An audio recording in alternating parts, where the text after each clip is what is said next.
மதுரை மாவட்டம் வாடிப்பட்டி தாலுகாவிற்கு உட்பட்ட கச்சக்கட்டி கிராமத்தை சேர்ந்த பிச்சையம்மாள் என்ற மூதாட்டி தனியாக வசித்து வரும் நிலையில் தனது வீட்டின் அருகே உள்ள நபர்கள் தனது நிலத்தை ஆக்கிரமிப்பதற்காகவும் தான் வைத்திருக்கும் 2 லட்சம் ரூபாய் பணம் மற்றும் நகைகளை பறிப்பதற்காக தனது வீட்டை அடித்து நொறுக்கி உடலில் மண்ணெண்ணெய் ஊற்றி கொலை செய்ய முயற்சி செய்ததாகவும் இதனால் தனக்கு தீக்காயம் ஏற்பட்டு பாதிக்கப்பட்டதாகவும் இது தொடர்பாக வாடிப்பட்டி காவல் நிலையத்தில் புகார் அளித்தும் காவல்துறையினர் நடவடிக்கை எடுக்கவில்லை என்று கூறி அவர்களிடமிருந்து பாதுகாப்பு அளிக்க கோரி ஆட்சியர் அலுவலகத்தில் மூதாட்டி மனு அளித்துள்ளார். தற்போது அங்கு பாதுகாப்பு பணியில் இருந்த தல்லாக்குளம் மகளிர் காவல் நிலைய காவல் ஆய்வாளர் சங்கீதா பூபாலன் மூதாட்டியை அழைத்துச் சென்று அவருக்கு டீ வாங்கி கொடுத்து புகார் குறித்து கேட்டு ஆறுதல் தெரிவித்து வீட்டுக்கு அனுப்பிவிட்டார். காயங்களுடன் வந்த மூதாட்டியால் அங்கு பரபரப்பு ஏற்பட்டது.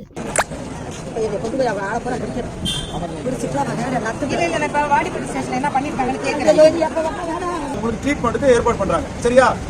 ஆமாமா போங்க போட்டு வெளியவே